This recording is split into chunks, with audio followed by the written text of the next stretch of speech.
¿Qué tal, amigos? Muy buenas noches, bienvenidos una vez más a estas sesiones de conferencias virtuales que a través de la página oficial del Colegio Nacional de Cirujanos Dentistas y de los espacios en Facebook tanto del Colegio Nacional de Cirujanos Dentistas como de la Academia Mexicana de Endodoncia, estamos nuevamente con ustedes transmitiendo una conferencia más. Y antes de comenzar con lo importante de esta noche, queremos mandar un mensaje a todos nuestros amigos, a todos nuestros compatriotas de esta Ciudad de México. Nos encontramos transmitiendo desde el corazón de la Colonia del Valle, en donde realmente ha sido muy golpeada por este sismo el pasado 19 de septiembre, que a 32 años nos trae en la memoria la tragedia por la cual pasamos, pero como bien lo dicen todos los eslogans, Fuerza México, estamos con todos, estamos unidos y estamos con ustedes. Está con nosotros la doctora Susana Rocío Guzmán López. La doctora es egresada de la Universidad Autónoma Metropolitana en el año 2009 de la carrera de estomatología. Ella es egresada del Instituto Avanzado en Odontología Dr. Yuri Cutler y en la maestría de endodoncia en el periodo 2012-2014. Es docente en clínica de endodoncia para residentes de primero y segundo año en el Instituto Yuri Cutler. Es ex subsecretaria de la Academia Mexicana de Endodoncia en el periodo 2015-2017. Miembro actual de la Academia Mexicana de Endodoncia, certificada ante el Consejo Mexicano de Endodoncia y conferencista en el Colegio Nacional de Cirujanos Dentistas y otras instituciones. Su práctica privada se limita a la endodoncia. Agradecemos mucho el favor de tu presencia, Susana. Muchas gracias y bienvenida. Doctor, muchísimas gracias a usted. Un placer. Ella va a estar con nosotros presentándonos el tema de las patologías endodóncicas y su manejo adecuado.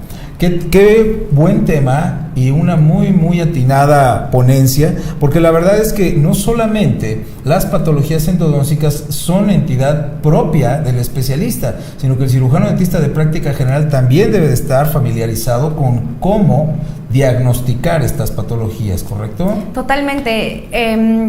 Creo que generalmente o en muchas ocasiones con nosotros como endodoncistas nos hemos topado con casos clínicos que ya llegan al consultorio y que previamente a lo mejor fueron atendidos por un cirujano dentista de práctica general. Entonces, en ese sentido es de suma importancia que todos ellos, nuestros colegas, también tengan esta información y que sepan cómo atender estas patologías cuando les llegan al consultorio. Es correcto, así es. Pues sin mayores preámbulos, vamos a disfrutar de esta conferencia que será muy grata y muy nutritiva para todos nosotros. Gracias. Ok.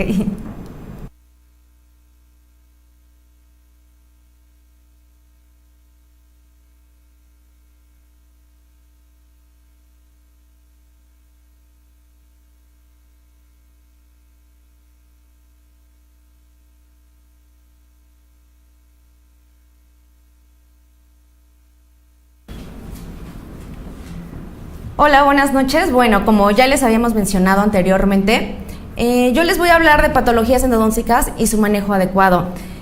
Realmente nos hemos topado en nuestro consultorio, en la práctica odontológica o en la práctica general, que llegan pacientes y, bueno, ¿qué pasa? Que llegan con nosotros y resulta ser que al llegar al consultorio tienen algún dolor, alguna molestia y muchas veces no sabemos qué es lo que realmente les está afectando, ¿no? Hay veces que el paciente sabe referir perfectamente bien cuál es el dolor y en otras ocasiones no. Nosotros como objetivo principal en endodoncia es conservar la vitalidad de la pulpa, pero siempre y cuando esa pulpa esté en condiciones de salud. Si en ese sentido ya no hay como tal una conservación en cuestión de salud de la pulpa, pues bueno, ya se tiene que hacer realmente el tratamiento de conductos, la endodoncia. El paciente llega a nuestro consultorio y muchas veces llega con una molestia, con un dolor, repito, que es localizado, que puede ser irradiado. Muchas veces el paciente ni siquiera sabe en qué zona le duele, no sabe, por ejemplo, si le duele el calor o el frío, y muchas otras veces el paciente realmente te ayuda en muchas ocasiones para hacer un muy buen diagnóstico. Pero ¿qué pasa con este paciente cuando ha pasado toda la noche con esta molestia? Bueno, llega a un grado de desesperación, ya no sabe qué hacer, hasta él mismo puede decir, no, bueno, ya, o sea, que me retiren, que me hagan la extracción del diente, ya no quiero más este dolor y ya no sé qué hacer. Llegan con nosotros y resulta ser que que el paciente por sí mismo, de entrada, le causa muchísima ansiedad o muchísimo temor acudir al odontólogo. Nos ven literal de esta manera, así como si fuéramos un poco como sádicos, y realmente no es así. Nosotros lo que tratamos de hacer es, pues bueno, recobrarles la salud y que no estén con estas molestias. Nosotros como tal tenemos que brindar una atención de calidez, hacer que el paciente recupere la salud bucal. Y bueno, importante mencionar que para definir o de primera instancia empezar con esta valoración, tenemos que definir de dónde proviene este dolor, si es pulpar o periodontal. Porque recordemos como tal que la pulpa presenta en muchas ocasiones un factor acumulativo, es decir, ya presentó caries, ya presentaron preparaciones de cavidades, bases y restauraciones, calcificaciones evidentes en la radiografía, caries reincidente y dolor. Entonces todos estos factores van acumulándose y va haciendo que la pulpa llegue a un momento dado en que ya no resista más y que entonces empiece a presentar molestias el paciente. ¿Qué pasa con ese factor acumulativo? En muchas ocasiones resulta ser que el paciente llegó con caries. Nosotros como tal los odontólogos de práctica general tratan estas caries, quitan la caries. ¿Y qué pasa, no? Que ponen sus bases o a veces no ponen alguna base ideal y resulta ser que la pulpa empieza a tener una irritación. ¿Y qué tal? Nosotros a veces vemos como que quedó muy bien esa restauración y no estamos 100% seguros de que en un momento dado ese paciente pudiera referir dolor, ¿no? Y entonces llega un momento en que el paciente dice, no, bueno, o sea, a mí el doctor me dijo que si me molestaba era normal. Y no es así, ¿no? Hay parámetros para definir qué es lo normal después de realizar un tipo de restauración y cuáles no. El paciente ya acude con nosotros y resulta ser que ante esa agresión pulpar empieza a haber vasodilatación, permeabilidad vascular, empieza a haber una hiperemia, exudado de líquido, hay mediadores químicos, prostaglandina, se libera presión en la cavidad pulpar y todas esas compresiones empieza a haber alguna irritación en las terminaciones nerviosas. ¿Y qué tal? Se excita esta terminación nerviosa y provoca dolor. Nosotros como tal, al momento de llegar el paciente con nosotros, tenemos que realizar una muy buena historia médica y esta historia médica consta de 5 etapas. Punto número 1, el paciente cuenta el motivo de la consulta. Es súper importante que nosotros preguntemos cuál es el motivo de la consulta, preguntar síntomas y antecedentes al motivo de la consulta, desde cuándo empezó, cuáles son los factores que le presentaba dolor, realizar pruebas clínicas objetivas. Y estos datos objetivos más los subjetivos nos van a dar un diagnóstico provisional, es decir, nosotros de momento ante estos hallazgos y ante estas preguntas vamos a tener un diagnóstico provisional y ya al final, cuando nosotros entremos al diente, tendremos también, o muchas veces se refuta o se acierta contra nuestro diagnóstico, ya tenemos el diagnóstico definitivo. Al motivo de la consulta es importante preguntar si actualmente está con dolor, si actualmente está tomando algún tipo de medicamento y sobre todo es muy importante reproducir el dolor en la consulta. Yo le digo a mis alumnos que para el momento de diagnosticar es muy importante, si tienes duda tienes que reproducir el dolor, porque si no muchas veces puedes tener un diagnóstico erróneo o puedes tener una idea de que a lo mejor molesta otro diente y no es el que está generando esa molestia. Tenemos dentro de nuestros elementos de diagnóstico generales y especiales. Recordemos que dentro de los generales podemos tener la imagenología, como son las radiografías, palpación, movilidad, sondeo, las pruebas de sensibilidad periapical, como son percusión vertical y horizontal, evaluar la oclusión, pruebas a la sensibilidad pulpar, como lo son frío y calor, y en las especiales, ya dentro de nosotros como endodoncistas podemos tomar la transiluminación, anestesia selectiva, fresado, tinción, láser terapia y oxitometría. Todo eso nos va a dar un diagnóstico de presunción.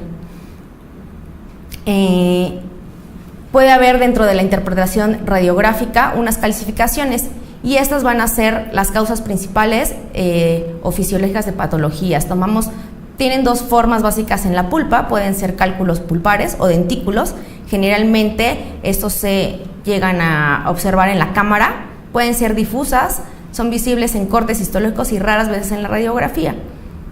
Puede haber cambios en los tejidos duros, presencia de caries, presencia de calcificaciones en la cámara pulpar, cuerpos extraños, espesor de dentina remanente y espesor del ligamento periodontal. Es importante saber que no se admite la realización de un tratamiento odontológico sin el auxilio de la radiografía. Muchas veces resulta ser, a mí me ha llegado al consultorio que pacientes acudieron previamente con un odontólogo general, de práctica general, y trataron ese diente sin antes tomar una radiografía. Entonces, yo creo que desde ahí todos como odontólogos tenemos que partir para tener ese medio de diagnóstico y tener un buen diagnóstico, un certero diagnóstico y no estar trabajando un poco a ciegas.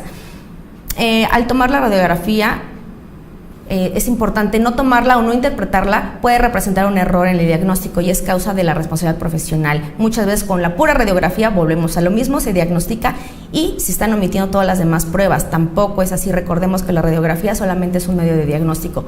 También existe la ortopanto, ahí podemos ver un poco más general todo todos los dientes y todas las zonas que pueden estar involucradas, pero realmente lo que más nos funciona es una radiografía periapical, yo siento. Con la ortopanto muchas veces no podemos lograr ver algunas patologías en el periápice y más. ¿La ausencia de radiolucidez periapical garantiza la ausencia de lesión ósea? No. Muchas veces resulta ser que en algún momento nosotros que vemos una radiografía con una lesión o una lesión radiolúcida y nosotros pensamos, ok, ya hay lesión, y recordemos que las lesiones mayores a 8 milímetros de diámetro pueden estar presentes sin evidencia radiográfica de relucidez. Hubo muchos estudios, uno fue de Bender y Seltzer en el 61, y ahí descubrieron también que tiene que haber roto la cortical, tiene que estar perforada la cortical para que se alcance a ver esa lesión, pero eso no significa que no pueda estar una lesión presente. También hoy por hoy tenemos la tomografía, en lo cual nos ayuda a ver y a diagnosticar mejor, como lo podemos ver en esta imagen del lado izquierdo. Vemos que en una radiografía periapical no observamos nada en el tercio de cervical a medio. ¿Y qué pasa con una tomografía? Ya observamos una fractura, lo cual, pues bueno, ya ahí nos indica otra cuestión, ¿no? Y entonces en la radiografía periapical, pues muchas veces no lo alcanzaron a ver. La tomografía nos ayuda a ver, por ejemplo, lesiones, como les decía. Aquí en ese sentido, en la radiografía periapical no se observa ningún tipo de lesión en la raíz distal. Sin embargo, ya hay una lesión, ¿no? Ya hay pérdida, ya se perforó la cortical y en la periapical no nos alcanzábamos a ver. Se alcanzan a ver resorciones de igual manera. Y dentro de las pruebas clínicas, tenemos lo que es el frío y calor. Debemos de hacer en diente control, es decir, tener la validez de todas las pruebas está basada en la comparación, y el mejor diente de control es el diente contralateral. El número de dientes aceptables para interpretar una reacción a las pruebas es de 4. Esto quiere decir que nosotros hacemos una prueba en el diente que está molestando, pero también tenemos que hacer en el diente contralateral para saber cómo responde. Y recordemos que estas pruebas de sensibilidad son frío y calor. El frío, dentro del frío, bueno, antes, o hay gente que lo llega a ocupar si no ocupan el congelante, pueden ocupar hielo, pero ya hoy por hoy ocupamos el congelante, que es de menos 22 grados a 29 grados centígrados. Hay gente que ocupa también el aire comprimido, he visto. Al aplicar el medio frío se excitan las fibras A delta y eso es lo que nos va a responder esta molestia. Recordemos que al momento de poner el frío tiene que ser una respuesta normal, sería una molestia en la cual el paciente te refiere dolor o molestia ante el frío, pero ¿qué pasa? Pasa esa molestia, no queda persistente, sigue molestando y se quita al momento de remitir ese estímulo. Al aplicar el calor, este medio calórico existen las fibras C. También existen las pruebas de sensibilidad periapical, es decir, percusión vertical y horizontal. La palpación es súper importante, de igual manera realizarlo en fondo de saco. El sondeo, muchas veces, además, conozco hasta a mis alumnos les digo que es bien importante sondear, nada más se van por las pruebas de frío, calor y es importante sondear para ver cómo se encuentra en ese sentido todo lo que puede ser algún tipo de bolsa, si existe o no, y la presencia de bolsas también nos puede reflejar un tipo de fractura o algo de fractura, ¿saben? Entonces es importante sondear. La oclusión es muy importante, muchas veces quedan restauraciones altas o les acaban de colocar algún tipo de coronas y quedan altas, y eso es lo que generalmente está provocando la molestia, y no es meramente que sea endodóncico, sino un poco periodontal. Dentro de las pruebas clínicas especiales tenemos la transiluminación, anestesia selectiva, fresado, tinción, láser de terapia y oxitometría. La transiluminación, el diente de estudio se ilumina con una fuente de luz fría con la finalidad de determinar su translucidez. Con esta prueba podemos detectar fisuras y fracturas en la corona. La tinción, podemos ocupar tintura de yodo, violeta de genciana, azul de metileno, eritrocina en la pastilla, y todas estas se recomienda que posterior a la aplicación lavar con hipoclorito de sodio para eliminar el pigmento. Muchas veces esto nos ayuda, ¿para qué? Para visualizar tipo de fracturas. Entonces, si nosotros podemos ver algún diente que se encuentra fisurado y podemos teñirlo con azul de metileno, con un microbrush, podemos tomarlo y llevarlo a la fisura, y eso muchas veces lavamos y muchas veces ya nos puede guiar hasta dónde llega esa fisura. De igual manera, aunque si tenemos ya el acceso realizado y tenemos una duda que puede existir algún tipo de fisura y demás, bueno, de esta manera igual lo podemos comprobar o podemos corroborar. Hoy por hoy existe ya mucha tecnología, como es el microscopio. Si hay gente que no cuenta con microscopio, pues bueno, yo le digo a mis alumnos, si no cuentas con microscopio, pues puedes auxiliarte de lupas. O sea, la magnificación nos ayuda muchísimo. No es lo mismo nada más verlo con nuestra propia graduación, por así decirlo, a tener una magnificación con lupas y mucho mejor con microscopio. Recordemos que dentro de los irritantes pulpares existen diversos, ¿no? Nosotros al momento de hacer algún tipo de restauraciones colocamos muchísimas bases, y esto en ocasiones pueden ser irritantes a la pulpa. La caries también es un tipo de irritación hacia la pulpa, es una enfermedad infectodegenerativa, como ya sabemos, y que produce la desmineralización de los tejidos dentales.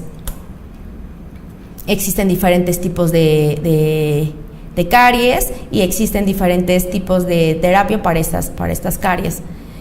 Dentro de la preparación de cavidades, recordemos, yo les digo mucho, cuando he presentado esta plática, sobre todo a odontólogos generales, les digo mucho cuidar todo esto. Estas partes son súper importantes, como son las bases que colocan, y al momento de preparar cavidades, muchas veces no toman en consideración el tener una muy buena irrigación para preservar esta salud de la pulpa, porque recordemos que al no tener una buena irrigación podemos sobrecalentar y entonces puede haber algún tipo de molestia, ¿no?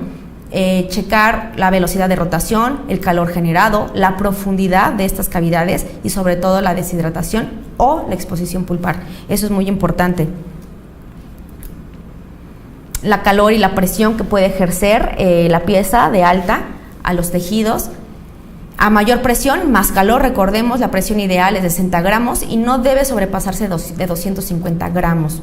La profundidad de cavidad determina la mayor o menor cantidad de estructura dentinaria eliminada durante la preparación, lo que puede provocar daño a las prolongaciones citoplasmáticas de los odontoblastos y la aspiración de los núcleos odontoblásticos.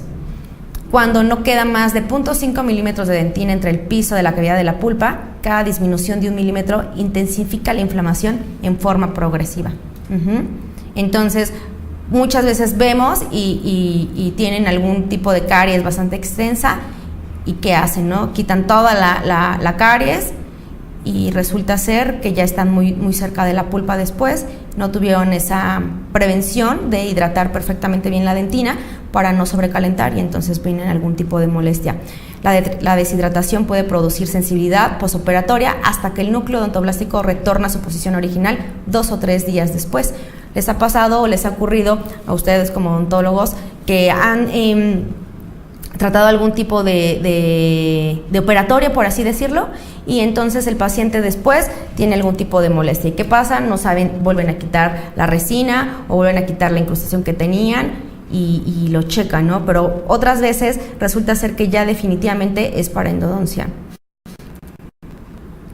La dentina cuántos son los micrones que hay de túbulos dentinarios, los túbulos dentinarios los que se encuentran más cerca de la pulpa. Y también existen dentro de los irritantes químicos, recordemos todos los cementos o los medicamentos que se ocupan en odontología, como son los cementos, materiales plásticos, agentes para grabar, adhesivos, bloqueadores para túbulos dentinarios, desinfectantes, nitrato de plata o desecantes como el alcohol y el éter. El cemento de zinc, que la toxicidad es más notable cuando se aplica en cavidades profundas. Deben emplearse mezclas espesas para reducir irritación pulpar y filtración marginal. Su pH es de 1.6 durante los 2 primeros minutos y a la hora asciende a 4. Después de 24 horas es de entre 6 y 7. El óxido de zinc y eugenol, muy comúnmente utilizado. Su efecto irritante se considera leve, sin embargo no debe colocarse en cavidades profundas sin usar un revestimiento. Conforme mayor es la cantidad de eugenol libre en la mezcla, aumenta la irritación pulpar. Cementos a base de ionómero de vidrio. Recordemos que como antecedentes el cemento de ionómero de vidrio fue inducido por Wilson y Kane en el 1970 como material de restauración para su capacidad de unirse químicamente a la dentina. Después Ford propuso el uso de ionómero de vidrio como sellado endodóntico en 1979. El ionómero de vidrio tiene las siguientes características. Recordemos que crea una unión iónica con la dentina, es biotolerable, hidrófilo, no es afectado adversamente por el hipoclorito de sodio y se trabaja bien en el ambiente ligeramente húmedo. No hay necesidad de secar exhaustivamente. El ionómero de vidrio se creía que a pesar de tener un pH bajo causaba lesión poco importante, sin embargo provoca mayor grado de inflamación pulpar que el causado por el óxido de zinc y eugenol. En muchas ocasiones, esto lo vemos en operatoria, colocan como base ionómero de vidrio y cuando muchas veces no tenemos un puente de dentina bastante de grosor importante, pues puede causar en algún momento un tipo de irritación hacia la pulpa.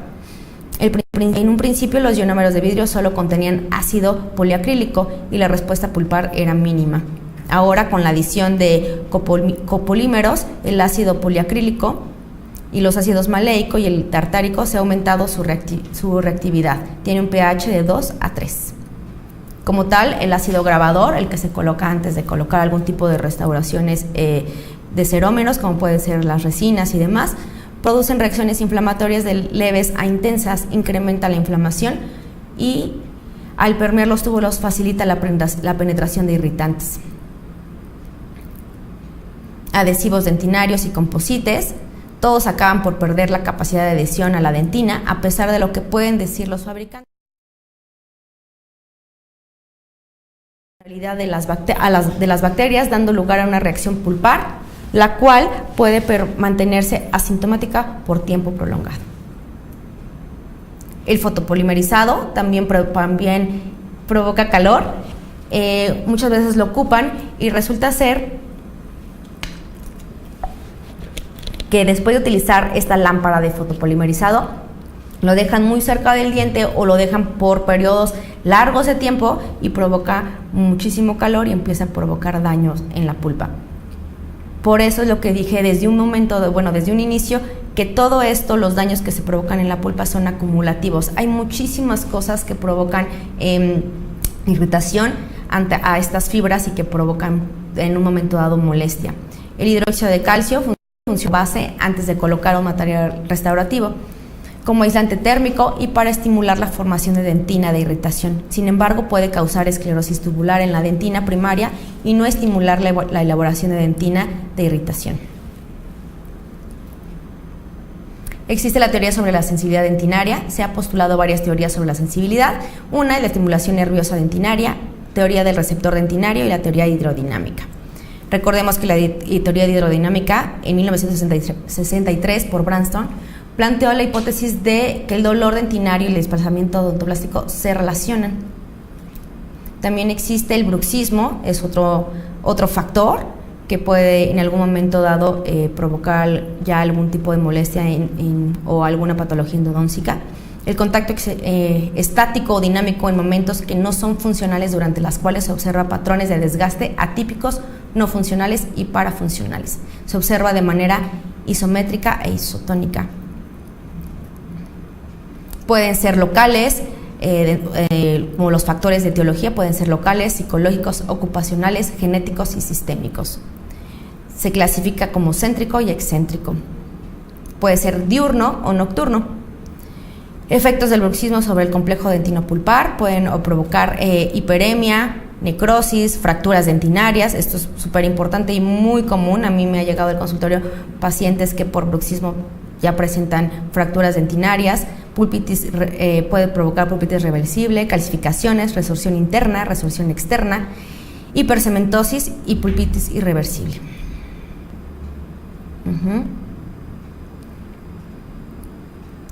Como habíamos mencionado, la tinción puede ser un método para diagnosticar estas patologías, o si puede haber algún tipo de fisuras, cuando en un momento dado un paciente bruxista y nos llega al consultorio y tenemos un tipo de fisura, podemos teñirla.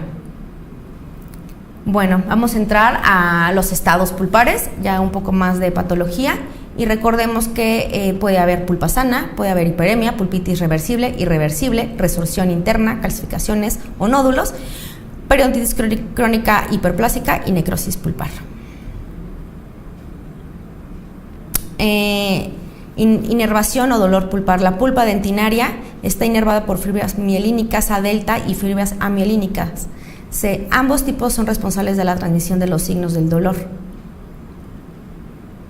Las características del dolor, recordemos que puede ser en una pulpitis reversible, el dolor es provocado, localizado y fugaz. Lo que les decía, ponen el estímulo y se localiza ese dolor en ese diente y se retira muy rápido. En cuanto retiran ustedes el estímulo.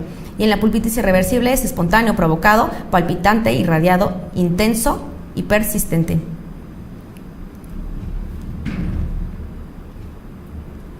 Y es muchas veces ante esto cuando nos llega pacientes al consultorio y que si no saben todos estos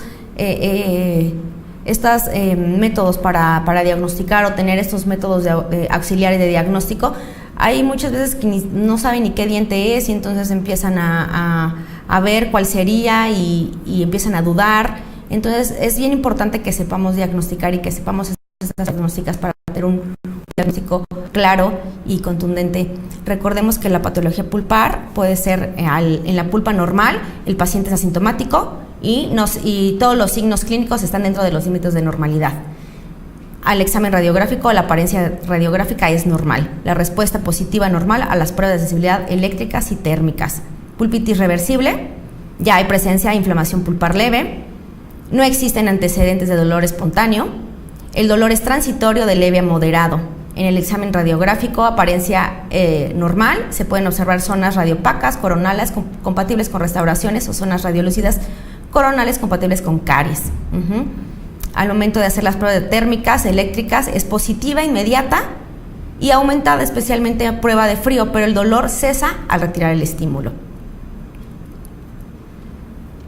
En la pulpitis irreversible sintomática, ahí es diferente. Ya esta pulpitis implica la presencia de un proceso degenerativo más severo donde la pulpa se ha dañado más allá de cualquier posible reparación y aun cuando se elimine el factor irritante no cicatrizará. En las pruebas clínicas el dolor es espontáneo, pulsátil, de moderado a severo, constante y o persistente. Aumenta con los cambios térmicos.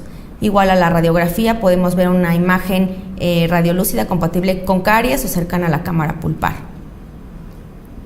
Algunas veces cuando se aplica frío puede causar vasoconstricción y la disminución de la presión pulpar, por lo consiguiente ha aliviado el dolor. Estos tratamientos para la pulpitis irreversible sintomática es ya definitivamente tratamiento de conductos. Puede ser en una cita o 2 citas, liberar o la oclusión y medicación con analgésicos. En el tratamiento de emergencia de pulpitis irreversible, los dientes anteriores y posteriores se realiza acceso, se realiza una pulpotomía y un sellado provisional. Esto significa cuando no te da tiempo de retirar toda la pulpa radicular, puedes hacer nada más un retiro de pulpa cameral cuando es pulpitis irreversible. Y pues dejas algún tipo de... Yo en lo particular, al hacer una pulpotomía, irrigo con clorhexidina y dejo una base de IRM. Yo generalmente no coloco nada de una toronda con eugenol o cosas de esas, no. O sea, yo pongo nada más esta base de IRM y me ha funcionado bastante bien, y después mi curación provisional. La pulpitis irreversible asintomática, ¿qué significa esto? Que el estado pulpar caracterizado por la evidencia de necesidad de terapia endodóntica en ausencia de síntomas clínicos o dolor. Paciente asintomático. Puede ser por una pulpitis hiperplásica o por una resorción interna.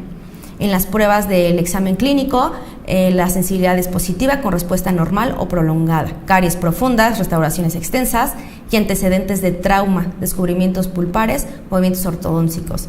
En la imagen radiográfica, la imagen radiopaca, coronal con restauraciones profundas, no existen cambios en los tejidos circulares, y puede haber una imagen radiolúcida coronal compatible con caries cercana a la cámara pulpar.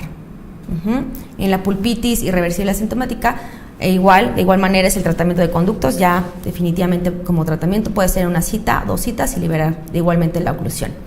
Necrosis. En la necrosis ya es muerte pulpar total o parcial de la pulpa. Puede ser una secuela de la pulpitis irreversible o un traumatismo dental. Puede ser asintomática. En ese sentido, ya cuando hay necrosis pulpar, muchas veces el paciente como tal, si nada más es meramente esta patología confinada a la pulpa, en ocasiones el paciente no presenta molestias. La prueba de sensibilidad térmica o eléctrica son negativas, y el cambio de color coronal que se da como resultado de una alteración a la translucidez de la estructura dental o a la hemólisis de las células sanguíneas durante la descomposición pulpar. El diente puede no ser sensible a la percusión, cuando el problema se extiende y empieza a afectar en el ligamento periodontal.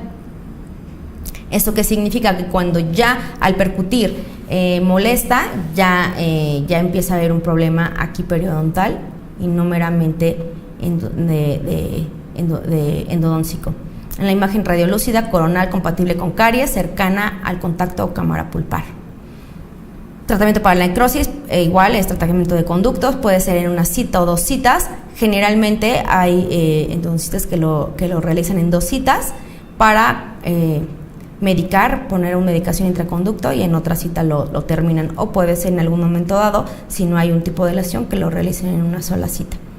Dentro de las enfermedades periapicales tenemos lo que es periapices sano, patologías crónicas y patologías agudas. Dentro de las crónicas tenemos periodontitis apical crónica, como antes le llamaban granuloma o quiste, absceso apical crónico, osteitis condensante, resorción externa y anquilosis. Patologías agudas, periodontitis apical aguda, absceso apical agudo y absceso fénix. ¿Cuál es el principal agente etiológico de estas enfermedades periapicales? Definitivamente la necrosis pulpar, bacterias, y esta necrosis es el cese biológico de las funciones del tejido pulpar conjuntivo laxo, por lo tanto también cesan sus defensas naturales. Eso nos lo menciona Walton. Al haber necrosis, como digo, ya empieza a haber todas estas bacterias que ya empiezan a habitar o que ya empiezan a afectar en todo lo que es el interior de la cámara pulpar. Existe necrosis pulpar por coagulación, el tejido muere por hipoxia y se da como resultado la desnaturalización proteica, y por licuefacción, las enzimas proteolíticas convierten el tejido en líquido o pus.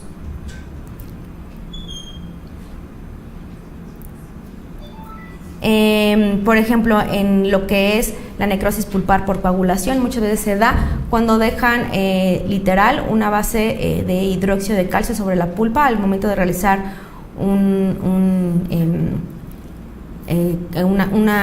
que hacen una cavidad y colocan nada más una base ahí. Entonces directamente sobre la pulpa puede provocar esta necrosis por coagulación.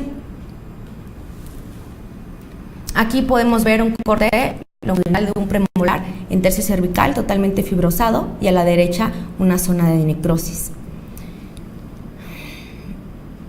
La capa odontoblástica y el tejido pulpar eliminados en este corte longitudinal presentan ya necrosis. Los productos de descomposición de la necrosis, recordemos que hay muchos productos como pueden ser la cadaverina, putrescina, ácido anhídrico y ácido sulfídrico. Con la aplicación de calor, el dolor provocado no se debe al incremento de la presión pulpar. Eso es bien importante que lo recordemos. Podemos tener un falso positivo. ¿Por qué? Porque lo que responde como consecuencia de la necrosis son productos de descomposición de la pulpa junto con las bacterias que hacen presión sobre las terminaciones sensitivas del periodonto. En la necrosis pulpar es la principal vía de entrada de la patología periapical. La única salida viable que tiene es hacia los tejidos periapicales anexos al periapiso, a menos que exista una cavidad abierta. La microbiota de las pulpas dentales necróticas, y la mayor parte de las bacterias son anaerobias, pueden mostrarse grandes cantidades de microorganismos facultativos. Recordemos que no hay un solo tipo de bacteria, hay microorganismos anaerobios, gram positivos, gram negativos y obligados: Streptococcus, Enterococcus fecalis y Porphyromonas endodontalis. La microbiota de las pulpas dentales necróticas, se han podido aislar aproximadamente 12 tipos diferentes, entre los principales destacan Fusobacterium nucleatum, Peptostreptococcus micros, Bellonella recta, Porphyromonas endodontalis y selenomonas. Las bacterias dentro de los túbulos dentinarios, por ejemplo, aquí podemos ver en un corte todas estas bacterias que se encuentran dentro de los túbulos. De igual manera en estas mismas imágenes, a su vez ya empiezan a haber factores estimulantes de colonias, granulocitas y macrófagos. Empieza a haber ya una respuesta a estos antígenos, las células T ayudantes de tipo TH1, TH2 y respondiendo, inhibiendo el TH1. Todos empieza a haber mediadores de la inflamación, todas nuestras células de defensa empiezan a trabajar precisamente para contrarrestar todas las enzimas que pueden liberar las bacterias.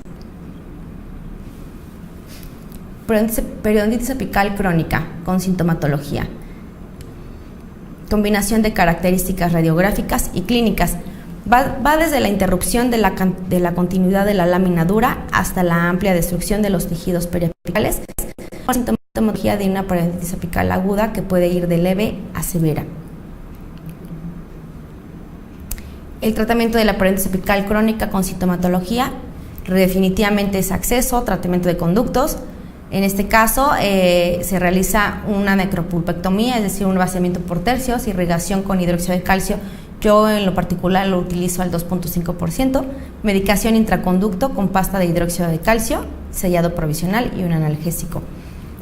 Existen diferentes tipos de medicaciones intraconductos. En lo particular yo ocupo hidróxido de calcio, y el vehículo, bueno, hay diferentes, ¿no? Hay gente que ocupa como vehículo lo que es agua estéril, lo que puede ser también el mismo hipoclorito de sodio. También pueden ocupar, esto es lo mejor que se ocupa, ¿saben? Porque hay estudios que demuestran que el vehículo va a ayudar a esta liberación de iones hidroxilo y va a ser más eficaz este hidróxido de calcio. Lo que no se debe de ocupar, de verdad, es lo que es el cartucho de anestésicos. Como tal, el anestésico no. Yo sé que es lo que tienen a veces como odontólogos generales más a la mano, pero realmente no se sugiere que lo ocupen. ¿Por qué? Porque no hay tanta liberación de iones hidroxilo con este vehículo. Lo mejor es, repito, la solución salina o en su defecto el mismo hipoclorito de sodio. Se hace el acceso y si haces el vaciamiento por tercios y puedes colocar el hidróxido de calcio, como vemos, dentro de los conductos. Periodontitis apical aguda. En este principal agente etiológico es la necrosis pulpar, lo mismo, bacterias, restauraciones en hiperoclusión, prótesis removibles mal ajustadas, soluciones irrigadoras, sobreinstrumentación o sobreobturación, y es la primera extensión de la inflamación pulpar dentro de los tejidos periapicales. Muchas veces llegamos a tener una periodontitis apical aguda y no propiamente es, en ocasiones puede ser porque ya empezaron a hacer el tratamiento de conductos y puede ser que sobreinstrumentaron, irritaron el periodonto y entonces empieza a haber estas molestias. Entonces trabajar siempre dentro de los límites del CDC para que no haya esta irritación en el periodonto y que el paciente no tenga mucho más molestia o no se agudice en algún momento dado.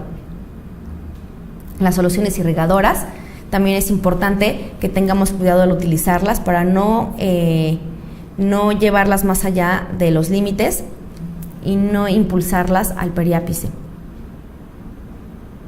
Las radiografías, las características radiográficas y clínicas pueden carecer de evidencia radiográfica hasta un ligero engrosamiento del ligamento periodontal. La periodontitis apical aguda puede generar dolor de leve a severo. ¿Qué significa esto? Que en ocasiones nosotros como tal no tenemos una evidencia radiográfica en la periodontitis apical aguda. Hay veces que, por ejemplo, aun cuando ya haya habido un tratamiento de conductos previo, pues bueno, no se va a notar algún tiempo. A lo mejor se nota nada más en algún momento un ensanchamiento del ligamento periodontal, pero realmente no se ve otro tipo de patología. El tratamiento de la periodontitis apical aguda por necrosis pulpar definitivamente es el acceso a tratamiento de conductos. La necropulpectomía, es decir, un vaciamiento por tercios, irrigando con hidróxido de calcio a 2.5%. Y volvemos a lo mismo, medicación intraconducto con pasta de hidróxido de calcio. Un sellado provisional, ya podemos saber, algodón, y bueno, yo en lo particular ocupo teflón, coloco una torona de teflón y el Cavit. Y siempre importante, la oclusión, eliminar puntos de contacto prematuros para que no tengan una mayor molestia al paciente. Clasificación de la patología pulpar y periapical. Patología periapical, puede haber periodontitis apical sintomática. Esto es en la manifestación clínica, puede haber inflamación alrededor del ápice, es doloroso, resulta de una extensión de la enfermedad pulpar en el tejido periapical. El dolor es espontáneo, severo, dolor localizado, persistente y continuo. El dolor tan severo que puede interrumpir actividades cotidianas, dolor a la masticación y el contacto oclusal. El examen clínico, dolor a la percusión, masticación, contacto oclusal y molestia a la palpación.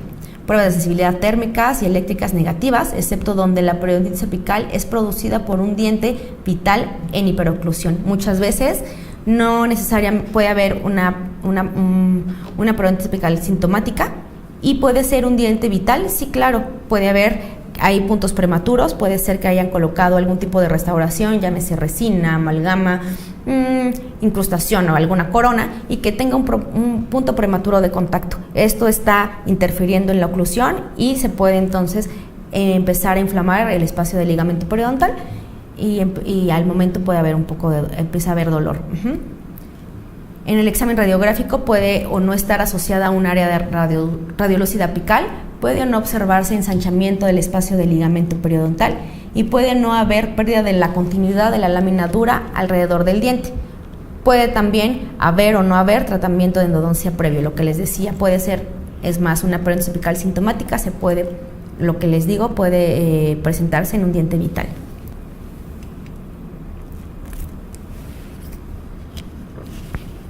El absceso apical agudo.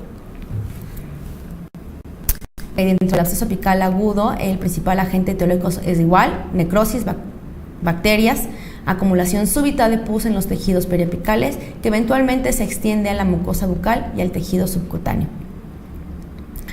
Dentro de la clasificación de la patología pulpar y periapical, en este caso tenemos el absceso apical agudo. Como tal, aquí es la AAA y no son las luchas, es el absceso apical agudo. Entonces, en las manifestaciones clínicas tenemos, hay una sintomatología, puede ser dolor intenso y agudo, a la percusión y a la masticación, o el contacto o a la oclusión. Dolor a la palpación, el diente puede exhibir movilidad,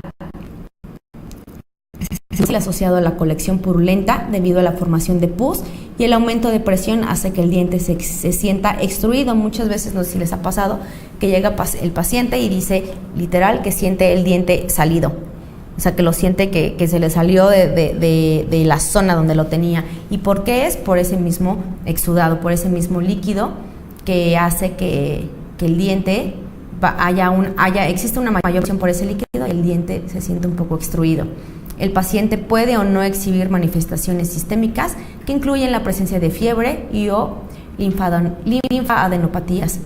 Puede haber una celulitis facial cuando se observa inflamación extraoral severa donde la piel se ve enrojecida, caliente al tacto y a la zona de la inflamación. Es dura la palpación, diseminación de la infección a planos faciales profundos, puede causar serios problemas y comprometer la vida del paciente. En el examen clínico, la inflamación intra o extraoral puede ser fluctuante a la palpación, que puede estar localizada en el área mucogingival o involucrar planos espacios faciales. El diente necrótico, puede haber endodoncia previa, puede estar realmente infectado, puede haber un diente despulpado y que esté contaminado, que esté infectado. Al examen radiográfico puede o no mostrar ninguna evidencia de cambios anatómicos en la radiografía y puede o no estar asociado con un área radiolúcida apical a un ensanchamiento del espacio y del ligamento periodontal. Aquí esta es una patología que realmente cuando nos llega al consultorio, aquí sí es de tener muchísimo cuidado y de estar súper alertas. ¿Para qué? Para darle una muy buena atención a este paciente. Muchas veces resulta ser que con nosotros como endodoncistas nos llega este caso, un absceso apical agudo, donde el paciente viene súper inflamado. ¿Y por qué es? Porque ya previamente acudió con algún otro odontólogo de práctica general y muchas veces han fallado en este diagnóstico, y al fallar en el diagnóstico evidentemente fallarán en el tratamiento, y entonces empiezan a haber unas complicaciones ya más graves en este caso. Empiezan a entrar a los conductos, a lo mejor no se descontamina idealmente. En ocasiones, por favor recordemos que un tratamiento de conductos no se puede realizar sin un dique, porque hay en ocasiones que los pacientes comentan: a mí nunca me colocaron este plastiquito, a mí nunca me habían colocado esto, y nos damos cuenta que les han realizado tratamientos de conductos o endodoncias sin este campo de aislamiento que es el dique. Entonces hay cosas que se pueden realizar de manera adecuada para evitar una agudización o evitar algún tipo de complicación más allá de cómo nos llega el paciente. En el absceso apical agudo, la bacteriología, recordemos que pueden haber bacterias aerobias y anaerobias. En un 13% estreptococos, en un 1.5% estafilococos y en un 10% estafilococos aureus. Dentro de los anaerobios, un 26% son prebotelas por finomonas, en un 18% peptostreptococos, 8% Veillonella, 4.5% Fusobacterium, 3.8% Eubacterium, 3.5% Lactobacillus y un 2.7% Actinomyces. En el cuadro clínico extraoral puede haber infarto ganglionar cervical cuando la infección se disemina por vía linfática. Los ganglios linfáticos locales pueden palparse fácilmente, siendo blandos, dolorosos, inmóviles. Es súper importante en este sentido cuando nos llega esta patología es palpar estos ganglios, palpar que el paciente, sí, que no los sienta dolorosos, que no sean móviles. Todo esto nos va dando unas más hallazgos para esta patología y para tener en consideración qué realizar. En el grupo submentoniano se relaciona con órganos dentales anteriores, mientras que en el submandibular con órganos dentales posteriores. El paciente se encuentra pálido, toxémico, y puede haber una bacteremia y puede haber un cuadro febril. En el diagnóstico radiográficamente puede haber ausencia o evidencia de ligero engrosamiento del ligamento periodontal o una radiolucidez difusa. Evolución sumamente rápida que inicia con dolor pulsátil, que se torna persistente, aumento de volumen, fiebre y malestar general. Cuando nos llega así un paciente, yo recuerdo muy bien, por ejemplo, que cuando nos llega así con un hinchazón, ya puede ser nada más unilateral en este caso, ver en cómo se encuentra esta inflamación, ¿saben? O sea, ver cómo se encuentra delimitada. Si ya se ha extendido a los ganglios submentonianos, por ejemplo, ya cuando esta inflamación ha llegado en esta zona submentoniana, tener una alerta, porque muchas veces ya el paciente ya no hay como tal, en estos casos, un tratamiento de conductos que nosotros podemos realizar en el consultorio. Ver esta evolución, ver que el paciente no sienta como una molestia generalizada, que no se sienta débil, que no tenga un cuadro febril alto, por ejemplo, o presencia de fiebre, que no tenga trismus. Aquí, ahí todavía, si el paciente puede abrir tener una apertura adecuada para tener un tratamiento de conductos, bueno, lo podemos realizar, depende de la accesibilidad, repito, al conducto o al OD responsable que esté afectado. Dependerá del estadio de la evolución del absceso, puede ser intraóseo, puede haber celulitis, puede haber nada más un absceso submucoso o subcutáneo y puede haber un drenado fisiológico. Es importante hacer un diagnóstico diferencial entre la periodontitis apical aguda y en la primera fase del absceso alveolar agudo. El absceso periapical agudo en la primera fase tenemos dentro de aspectos clínicos el dolor es pulsátil, persistente, a la percusión es positiva, a la masticación también molesta, es positiva esa prueba, pruebas térmicas negativas y el dolor es localizado. El dolor espontáneo, continuo, intenso y pulsátil y localizado puede aumentar con el calor. El OD responsable no responde al estímulo térmico o eléctrico, pero sí a la percusión. Aquí es muy importante diferenciar esta parte. Tratamiento de primera fase entre este absceso intraóseo con posibilidades de acceso. ¿Qué significa esto? Que la anestesia puede ser local o puede hacerse una anestesia a distancia y o regional. Necesariamente tiene que haber aislamiento, sostener el OD, realizar con una fresa pequeña este acceso, solución de hipoclorito de sodio, puede ser aquí al 1%, puede ser, yo lo ocupo al 2.5%, instrumentación por tercios, corona apical. En el tratamiento de primera fase de este absceso apical agudo, el ajuste oclusal, es decir, una hiperoclusión, remoción de irritantes de la pulpa necrótica, necropulpectomía, una liberación de exudado periapical, es decir, un drenaje transdentario patentizado con una lima de 10 a una de calibre 25.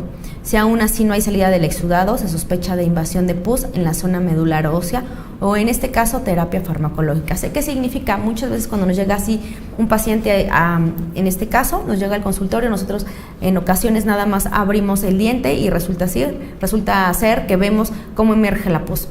En otras ocasiones instrumentamos, hacemos con lima de pasaje, podemos realizarlo con una lima 10. ¿Qué significa lima de pasaje? Realizar con una lima de un calibre menor, pasar más allá del límite del CDC, y es decir, irnos más al periápice para que provoquemos que la pus emerja. En ocasiones esto no sucede, pero en muchas otras podemos lograr una mejoría con esto. Cuando nosotros vemos que la pus ha emergido y ha salido, créanme, el paciente va a tener una mejoría notable. En el absceso apical agudo, dentro de la segunda fase, el dolor es persistente, a la percusión es positiva, a la masticación es positiva, puede ser la tumefacción indurada, el diente se siente enlongado, es decir, diente salido, el paciente vuelve a lo mismo, el paciente dice, siento que el diente se salió, se extruyó, el dolor es irradiado y a la prueba térmica es negativa. En el tratamiento de absceso de segunda fase, el absceso difuso en tejidos blandos, es decir, la celulitis con posibilidad de acceso. Indispensable la limpieza de conducto, hacer un ajuste oclusal, mandar definitivamente farmacoterapia por vía sistémica, terapia física de calor intrabucal e hidratación y vitamina C. ¿Qué significa esto? En este caso, el paciente que nos llega así, tiene que haber una liberación del exudado periapical, tiene que haber un drenaje transdentario patentizado con una lima 10-25, lo que venía diciendo desde hace tiempo, anteriormente, y entonces nosotros tenemos que provocar como tal que emerja la pus. Una vez que esto se realizó, entonces irrigar abundantemente con hipoclorito de sodio. Repito, en este caso es con un hipoclorito de sodio en concentración al 2.5, y nosotros no podemos dejar o no podemos sellar el diente hasta que esta pus no haya cesado por completo. Si la pus no podemos cesarla, si la pus sigue saliendo y sigue emergiendo, nosotros con una cánula nos quedamos ahí hasta que la pus termine más bien que cese. Hay veces que sí nos tardamos un poquito, hay veces que esta pus rápido emerge y se retira rapidísimo, y ya podemos medicar, es decir, poner medicación adentro del diente y entonces sellar el diente. En el absceso apical agudo, dentro de tercera fase, es cuando el paciente sufre un aumento del proceso inflamatorio de manera abrupta. presenta inflamación fluctuante intraoral y un aumento de volumen extraoral. Aquí, en este caso, cuando ya viene un paciente con una inflamación fluctuante intraoral y un aumento de volumen extraoral, aquí es ya tener mayor cuidado. Estamos en una tercera fase de este absceso. Puede haber un proceso inflamatorio blando, posible disminución de la intensidad del dolor, sigue presente la innovación, es decir, el paciente sigue sintiendo que este diente está salido, sigue presente la movilidad, paciente puede estar con el ojo cerrado, manifestaciones sistémicas de un proceso infeccioso, fiebre, malestar general. Dentro del tratamiento de este absceso, el drenaje transmucoso y con posibilidad de acceso. Se hace la punción hasta el hueso. Muchas veces, no sé si lo han visto, en el que realmente nosotros hacemos una incisión y logramos, como vemos aquí en la imagen, logramos que esta pus emerja a través de esta incisión. Con movimiento, se hace esta incisión con un movimiento firme, se promueve la salida de pus y una premedicación antibiótica.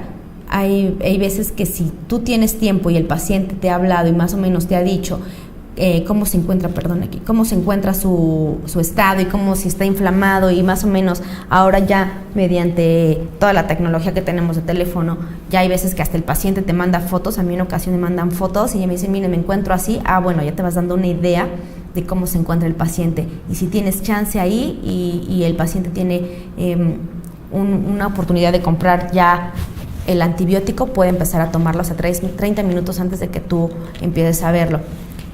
Una vez que ya dejas aquí que es la incisión para el drenaje de la pus, lo mismo, o sea, es tratar de que esta pus salga por completo, que no se quede nada para que no vuelva a haber una inflamación. Muchas veces se logra, dentro del consultorio dental, se logra tratar bien al paciente y después ya empiezas con el tratamiento de conductos y tratar el conducto como tal. La incisión extrabucal debe hacerse en la parte más inferior y con aplicación de anestesia tópica o cloruro de etilo. Muchas veces, por ejemplo, cuando llega en este caso así, que llega con una inflamación tal, muchas veces no se sugiere, por ejemplo, anestesiar, ¿no? ¿Por qué? Porque puede haber diseminación de las bacterias al momento de tú anestesiar e insertar esta aguja dentro de la mucosa. Pero puedes ocuparte o puedes auxiliarte de ocupar a lo mejor una anestesia tópica nada más en esa zona para realizar un poco de incisión, y muchas veces ayuda también el cloro de etilo. En una torunda colocar este congelante que es el cloro de etilo y ponerlo en esa zona para que entonces tengamos una mejor incisión en esa zona y que provoquemos que entonces se llegue el drenaje de esta pus.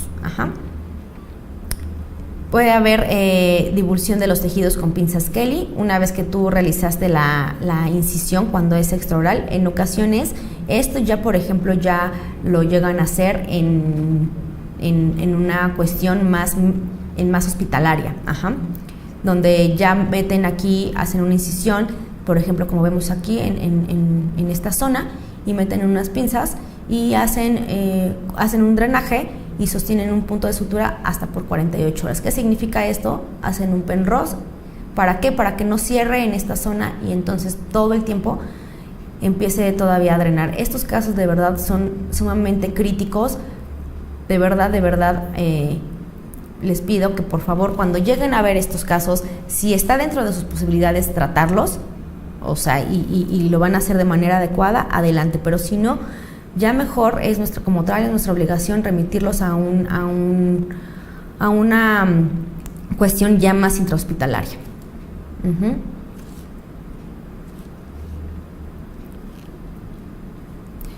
Por ejemplo, aquí en este caso se puede mandar ya en algún momento dado antibiótico, y ya al momento de empezar aquí a drenar empiezan a tener este antibiótico. Y por ejemplo ya es el momento, si el paciente en esa misma cita pueden tratar el diente, adelante. Bueno, otras cosas ya cuando llega en esta cuestión intrahospitalaria, definitivamente cuando ya el paciente tiene trismus, ya ni siquiera se puede salvar el diente. Por ejemplo, ya como tal, el tratamiento es la extracción. Si el paciente viene en un cuadro febril, si en un paciente viene con una cuestión de molestia general, que tiene trismus sobre todo, que no puede abrir bien, no tiene bien una buena apertura, que ya tiene problemas para deglutir, definitivamente este es un caso para que ya lo lleven al hospital. Aquí, no puedo, aquí, ya. En este absceso apical agudo, sin posibilidad de acceso, lo que les decía, el absceso intraóseo, en ocasiones se puede realizar de manera en presencia de instrumentos fracturados, puede haber pernos y se puede iniciar con una farmacoterapia. Se continúa después de 48 horas el drenaje óseo hacia el ápice afectado.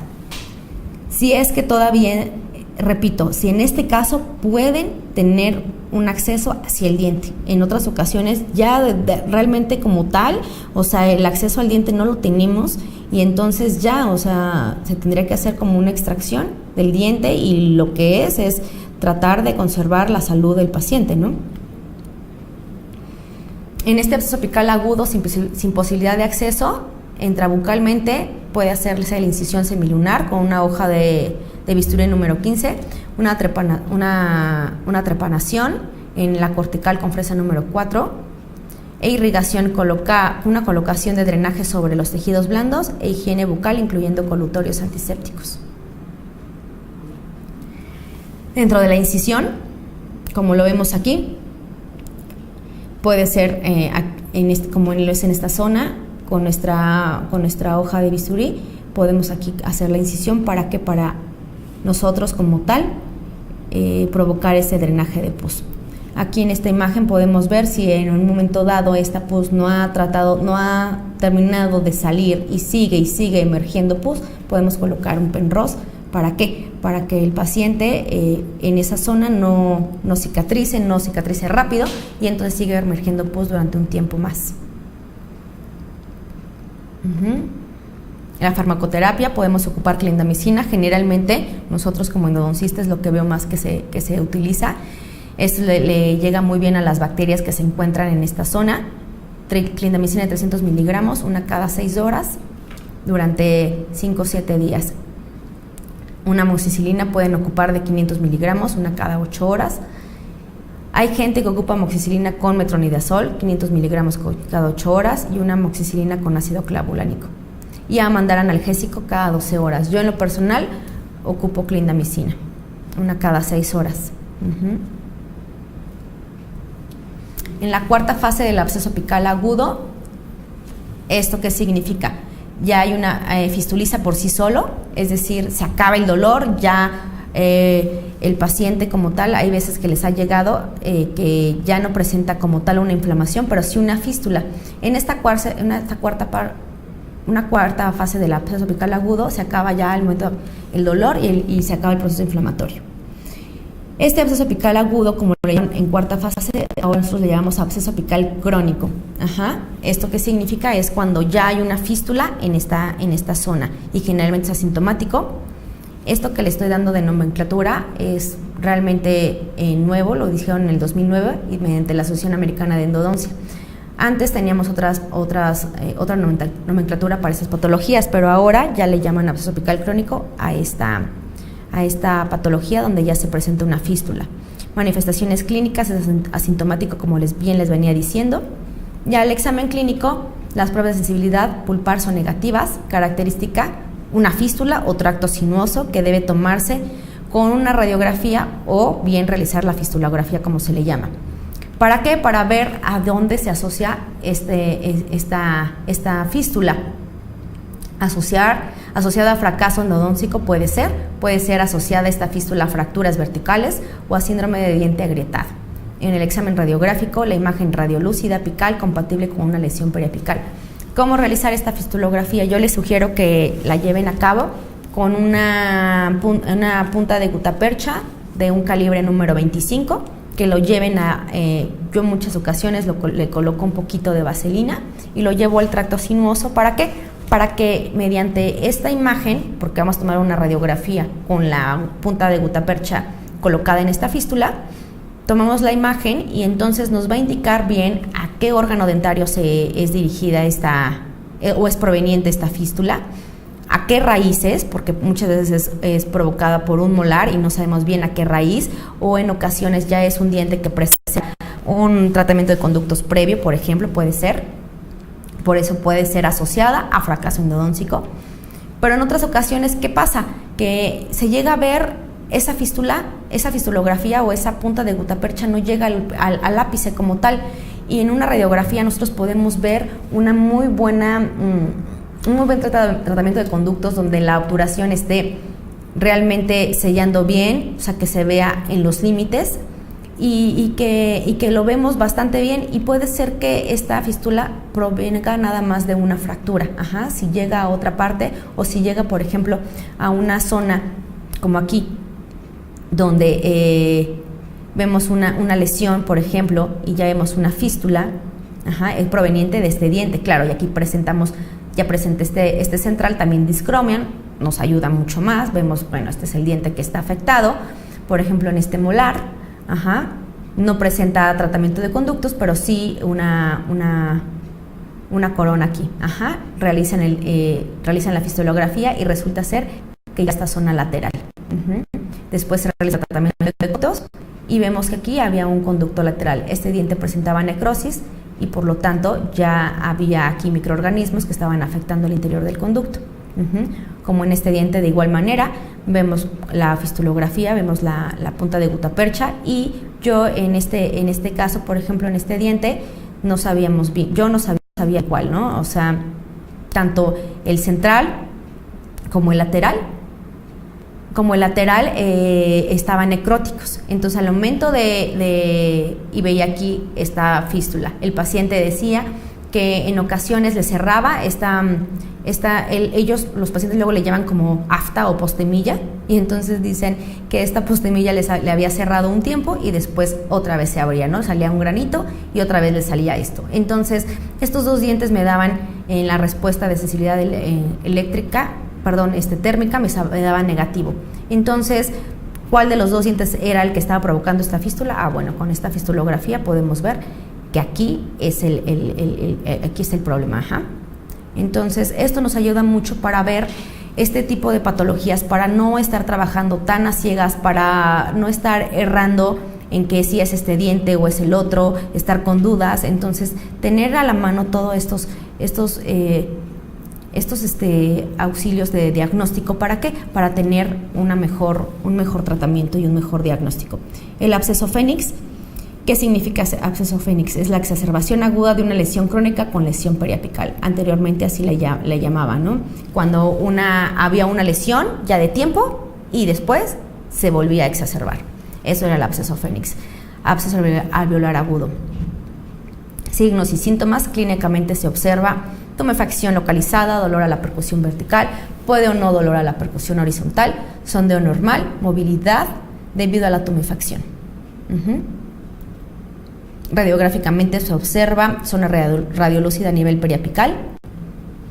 Tratamiento de drenar el absceso vía conducto, tratamiento de conducto, es decir, realizar tratamiento de conductos también, medicación intraconducto, obturación provisional con algún tipo de curación Provisit, Zoe, o Cavit, la incisión y el drenaje de vía mucosa solo en casos de no poder acceder a la lesión vía conducto y que solo si es localizada y fluctuante. Medicación no necesaria si se establece vía de drenaje, solo si se presentan signos sistémicos de enfermedad como es fiebre, malestar general, tumefacción difusa o en pacientes inmunocomprometidos. Bueno, antes de empezar aquí con las conclusiones, sí les quiero comentar que, por ejemplo, en este caso de todas las nomenclaturas que hay anteriormente, repito, había nombres que le daban como el granuloma dental, como el absceso fénix, como otros nombres en las patologías. Ahora, hoy por hoy, ya han nada más dividido, por ejemplo, en patologías pulpares, por ejemplo, nada más es la pulpitis irreversible y puede ser sintomática o asintomática. ¿Qué significa esto? Puede haber una pulpitis irreversible que genere dolor a todo y puede muchas veces ser irreversible, pero el paciente no tiene tanta molestia. Entonces ya ahora lo han clasificado en la nueva nomenclatura así. Hay patologías periapicales en las cuales es periodontitis apical sintomática o periodontitis apical asintomática. Cuando presentan alguna fístula es absceso apical crónico, y cuando presentan algún tipo de inflamación extraoral es absceso apical agudo. Como dentro de nuestras conclusiones tenemos que todo diagnóstico requiere de un método sistematizado, se requiere obtener y conjuntar toda la información verbal, visual y pruebas clínicas y tomar en cuenta el factor acumulativo. Siempre tengamos presente los errores. ¿Por qué? Porque con todo un diagnóstico requiere un método sistematizado, se requiere obtener y conjuntar toda la información al momento de recabar la información verbal. Esto nos va a dar una conclusión rápida. No debemos de suponer si es este diente o no, o sea, para no tener estos errores. No se debe de basar solamente en palabras o radiografías. Tenemos que hacer todas las pruebas, repito, no nada más es con una radiografía y decir, con esto, ¿cómo ven? ¿Está necrótico? No, bueno, ¿hicieron las pruebas o no? Sí, pero le molesta. ¿Y cómo le molesta? Pregúntele al paciente cómo le molesta. Y muchas veces, aún con las pruebas, repito, hacen las pruebas y no reproducen el dolor que el paciente ha tenido anteriormente. Entonces es súper importante reproducir el dolor. Omitir o negar los factores etiológicos también es un error. Actuar inmediatamente y hacer a lo que no sabemos hacer. Eso es súper importante. Nada más nosotros realizar tratamientos que estén hasta nuestro alcance. Que si va más allá de nuestros conocimientos, si va más allá de nuestras capacidades o algo, realmente remitirlo con un profesional, remitirlo con un especialista para que realicen este tipo de tratamientos y que no lleguen con nosotros, por ejemplo, en un momento dado, agudizados. Nosotros, o en este caso, se pueden evitar todos estos errores. ¿Para qué? Para que no haya un problema más allá. ¿Qué significa en este caso? O sea, yo les pido de favor que tengan en este caso, cuando pacientes les llegan con una inflamación, cuando pacientes llegan con un tipo de dolor agudo, y nosotros como tal, o bueno, muchas veces en la práctica general, se entran al diente, hacen el tratamiento de conductos y muchas veces lo agudizan más, o nada más el diente presentaba necrosis, entran al diente, hacen un tratamiento de conductos o un pseudo tratamiento de conductos donde ni siquiera aislaron, por ejemplo, con dique. Es súper importante aislar con dique, no se realizan tratamiento de conductos sin dique, nunca, y muchas veces al no utilizar ese dique resulta ser que ni siquiera irrigaron con un irrigante ideal, ¿no? Como es el hipoclorito. Entonces lo que hicieron fue irrigar con suero o con agua y pues definitivamente no ayuda a nada. Entonces cuando llega con nosotros, pues ya ese diente está agudizado al paciente. Recordemos como tal que cuando llega un diente, por ejemplo, abierto, vamos a empezar a instrumentar el diente por tercios, no luego bajar nuestras limas hasta lo que es más allá del foramen, ir descontaminando por tercios para no llevar microorganismos al periápice y que no se agudice el paciente. Todas esas cosas nosotros podemos evitar, todos esos problemas. ¿Para qué? Para tener una mejor respuesta y que el paciente se sienta todavía mejor una vez que acudió con nosotros. Recordemos que de entrada, ir al odontólogo a la gente le causa en general estrés, y entonces está en nosotros tener una mejor atención para brindar para que el paciente esté más cómodo y sobre todo no tenga temor al acudir con nosotros. Espero todas estas cosas que he dicho les hayan servido. Si tienen alguna duda, más adelante ahorita dejo en otra diapositiva están mis redes sociales, y yo con esto me voy a despedir, en donde hay esta frase me gusta, donde un viaje de 10,000 kilómetros empieza por un solo paso. ¿Qué significa? Que bueno, el camino puede ser largo, pero está en nosotros el querer actualizarnos, el querer saber más, el querer mejorar nuestra práctica y el querer brindar una mejor atención. Repito, hagamos nada más lo prudente hasta donde nuestros conocimientos y nuestras capacidades nos lo permitan, y lo que no, lo podamos remitir. Muchas gracias por su atención y aquí les dejo mis redes sociales, cualquier cosa. Estoy para ustedes y cualquier duda me pueden contactar a mi correo, Facebook o Instagram. Muchísimas gracias.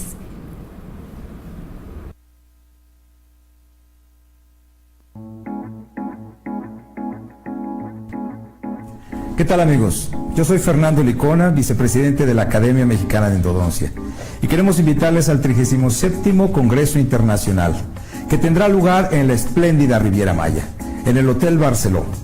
Los días 9, 10 y 11 de noviembre tendremos la participación de 7 estupendos conferencistas de valía internacional. Puedes consultar todos los detalles en la página www.academiamexicanadendodoncia.com o bien en el portal de Más por Evento. Y también consúltanos en Facebook. Los esperamos.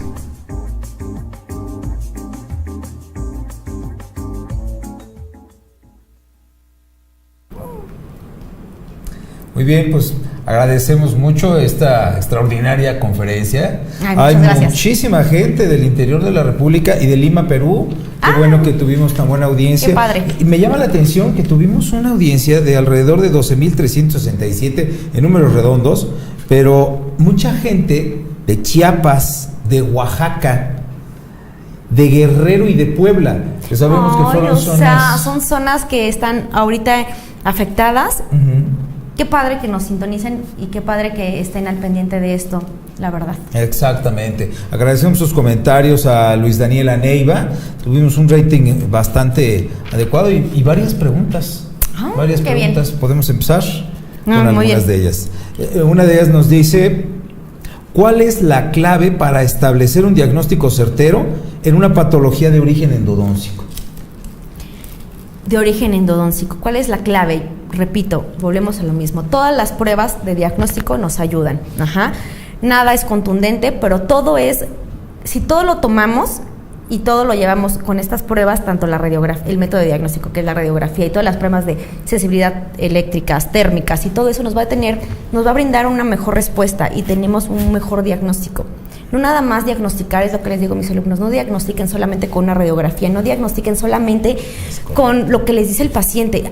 Es que tiene dolor, dice que le duele cuando come cosas frías. Es pulpitis irreversible. ¿No? ¿Pero qué, se le quita o cómo?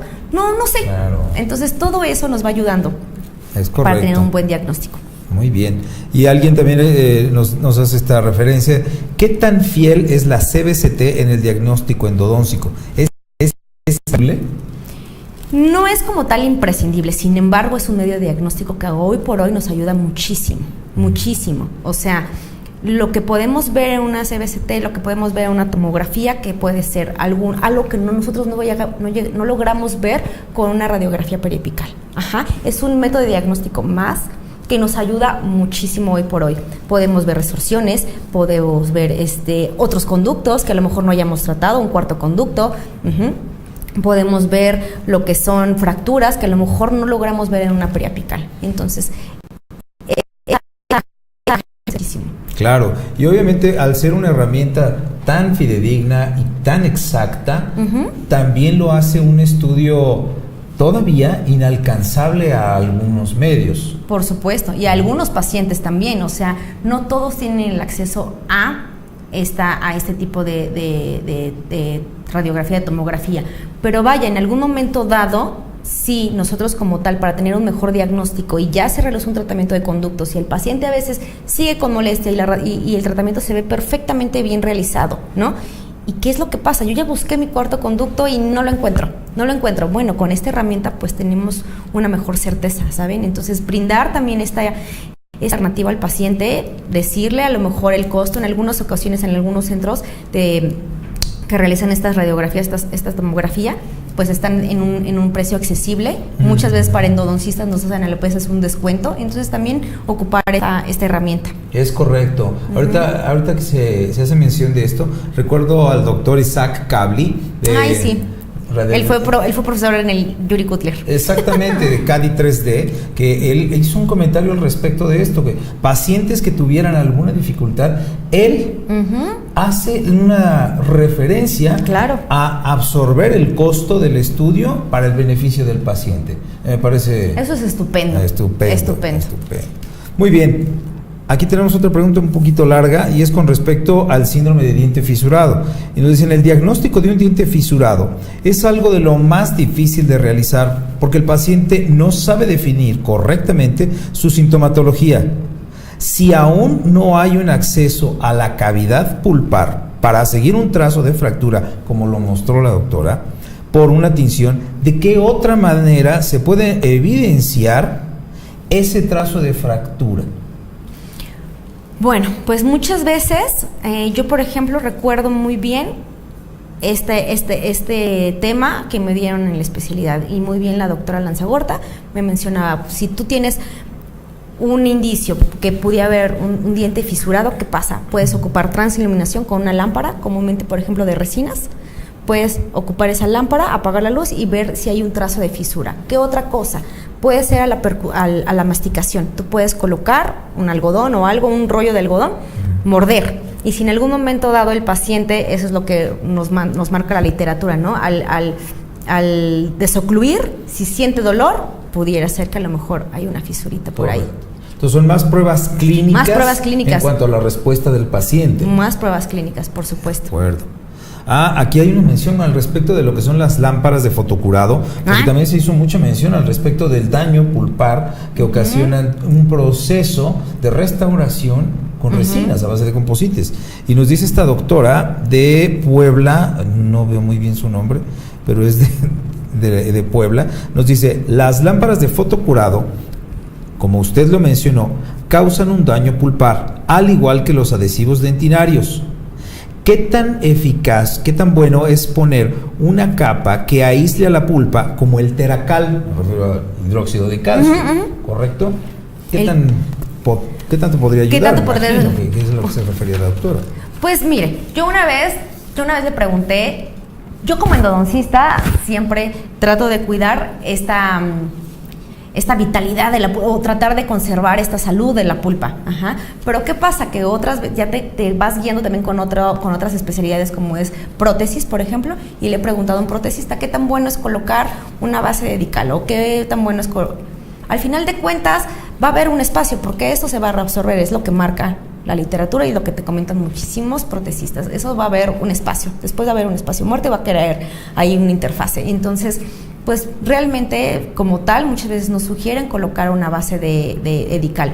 Yo honestamente les digo, yo hay veces que lo he ocupado, yo sí he ocupado una base de Dical y no me da pena decirlo, pero vaya, o sea, yo creo que al final de cuentas lo que vas haciendo es guiarte un poco de lo que también te ha funcionado a ti en tu clínica.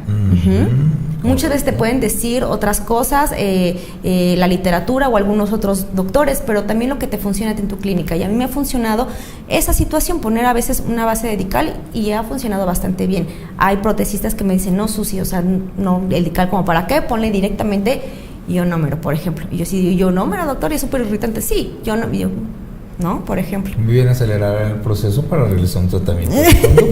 Y ya, exactamente. Perfecto. Aquí entramos en el rubro de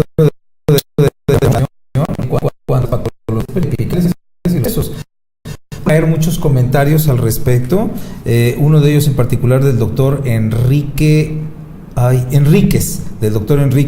en donde le agradecemos su comentario y su aportación. Dice que todo diente que ha causado un absceso cervicofacial es susceptible de la extracción, y además hace mención al Penrose, que siempre en una fasciotomía es mandatorio colocar un Penrose. Por ejemplo. ¿Es correcto? Pues yo ahí me gustaría saber el doctor Enríquez, si es el doctor Enríquez. Así es. Muchas veces si tiene conocimiento, a lo mejor si es maxilo o algo, muchas veces tener también esa visión de un maxilofacial es totalmente diferente, porque recordemos que es los que ya en ese sentido realizan este tipo de intervenciones. Muchas veces cuando la inflamación es viene con trismo, y que ya no se puede realizar un tratamiento en el consultorio dental, muchas veces ya estos especialistas lo realizan, y ellos dicen que definitivamente el diente, o sea, ya como tal está confinado a la extracción, exactamente. Vaya, voy a citar a un buen amigo que dice que es aplicar la técnica del doctor Good. Sería muy bueno, se me ocurre, sería muy bueno que en otra plática virtual, estaría muy bueno tener como en ese sentido un punto de vista más de un maxilofacial, ¿sabe? Correcto. Para sí. un tipo de patologías. Me parece muy atinada la idea, porque a partir de ese tema, como que empezaron a caer muchas preguntas. Las voy a reducir porque no tenemos tanto tiempo, pero también mencionaron que si no está contraindicado anestesiar en procesos infecciosos. Volvemos a lo mismo. Hay gente, o la misma literatura te marca que no puedes anestesiar porque puedes diseminar esas bacterias, que no puedes infiltrar en esa misma zona. Pero hay veces que si se tiene la posibilidad, si el absceso está realmente un poco delimitado, si no está tan diseminado, por así decirlo, dentro de la mucosa, no sé si me debe entender, en una zona mucho mayor, pues quizás puedes anestesiar a distancia. Y si no, si tienes que realizar una incisión, repito, hay alternativas, como puede ser nada más anestesia tópica en la mucosa y puedes realizar una incisión, o hay veces que ayudas el cloruro de etilo, o sea que pones el frío y ya, o hasta un hielito, o sea, hay veces si tienes hielo, puedes colocar, se adormece una zona, ¿no? Y también te ayuda. Perfecto. Y una más que nos dice, ¿en patologías periapicales es obligatorio mandar antibióticos? En patologías periapicales, dependiendo. Si definitivamente es un paciente que llega con un absceso apical agudo, de que es dentro de una patología periapical, yo definitivamente ahí sí mandaría antibióticos. Creo yo en la única patología, no en la necrosis, no en la periodontitis apical sintomática, no en el absceso apical crónico, es decir, cuando ya presenta una fístula, no. Creo yo que cuando viene un paciente con inflamación extraoral y que vas a entrar al diente, que puede ser que drene por conducto o a lo mejor por mucosa, yo ahí sí mando antibiótico. Correcto. Muy bien. Bueno, pues llegamos a un tiempo límite en cuanto a preguntas y respuestas. Les queremos agradecer su enorme respuesta a ustedes a través de los espacios en Facebook de la página oficial tanto de la academia como del colegio, y queremos hacer mención al respecto de esta situación. Nuestros hermanos colegas que se han visto afectados por estos sucesos del pasado 19 de septiembre, que se encuentran imposibilitados para poder regresar a su práctica, ya sea de manera momentánea, por esperar un peritaje del edificio en el cual se encuentran, o que se hayan visto en la pena de haber tenido que dejar ese consultorio porque el edificio colapsó o porque simplemente está en condiciones en las cuales el riesgo de entrar es limitado, el Colegio Nacional de Cirujanos Dentistas, aquí en sus instalaciones en la calle de Enrique Pestalozzi, 1117, pone al alcance de ustedes la clínica que tiene absolutamente todo para poder surtir las necesidades de la práctica general de los cirujanos dentistas. No tienen que ser miembros del Colegio Nacional de Cirujanos Dentistas, pero sí se les pide que por favor se registren en la página del Colegio Nacional de Cirujanos Dentistas para poder llenar el formato con el cual ustedes podrán tener acceso a la clínica y poder resolver los problemas, no solamente en cuanto a lo que sería el equipo, sino también instrumental y algunos materiales. Y gracias a esta respuesta, el colegio pone al alcance de ustedes esta alternativa. Esperemos que sea de gran ayuda para todos nuestros hermanos colegas. Totalmente. ¿Correcto? Yo creo que totalmente, ¿no? Será de mucha ayuda, pero bueno. Pues no nos resta más que agradecerte tu presencia. Ay, muchas gracias. Querida Susan. Y muchas gracias. El Colegio Nacional de Cirujanos Dentistas, la doctora Susana Guzmán López, por su participación en la conferencia virtual con el tema patologías endodóncicas y su manejo adecuado. Muchísimas gracias. Perfecto. Y yo creo que muy ad hoc para esta temporada te hacemos un obsequio, es un spinner. ¡Ay, súper! Y es rosa. Todo el estrés al cual hemos estado sometidos. Y les queremos agradecer nuevamente el favor de su presencia, nuestros amigos, y recordar el próximo Congreso de Endodoncia, en esta ocasión en la microvisión en la Riviera Maya. Tenemos todavía lugares para que puedan ustedes inscribirse, precios preferenciales y poder contar con su presencia en este extraordinario evento. Muchas gracias y nuevamente hasta siempre. Gracias.